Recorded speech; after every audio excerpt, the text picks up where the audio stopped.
Back here again, MDCR. Okay, like I promised in my last video, I'm gonna be teaching you guys on retrospective recording. Retrospective recording. Yeah, what does that mean? Like, I don't have a professional, definition to that, but to my understanding is like you vibing, you singing, your artist singing, or you're making a beat, you forgot a melody, you forgot to record the melody. There's nothing like I lost it, it can't come again.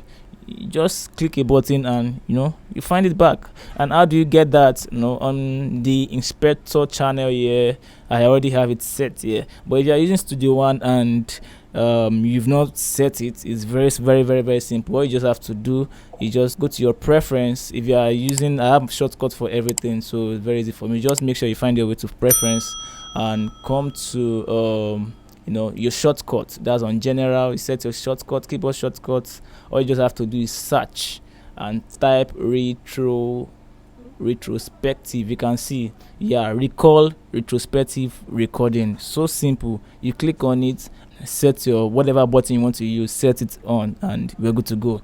So I've set mine already. Let's go. Let's see how this work. Okay, I have this vibe.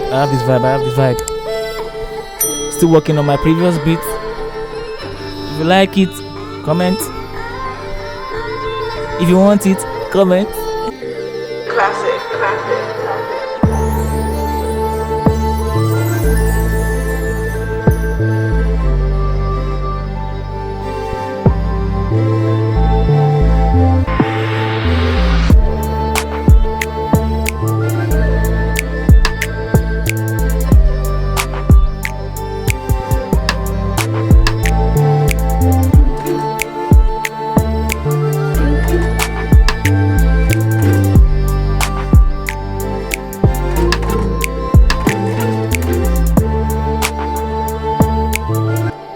Yeah, that's just what I recorded. I don't know what I did, but that's just the vibe that came to my head. I'm doing this on the spot, so I don't have any I never chop.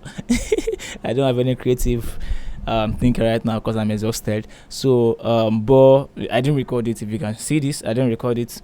So all I just have to do, I already set it. Instead, I come here, I click on boom, or I use my shortcuts, which is full stop, and I have it recall back. No matter where. If you're recording vocals, it works. If you're recording MIDI, it works. So that is it. Thank you. Please don't forget to subscribe. Thank you.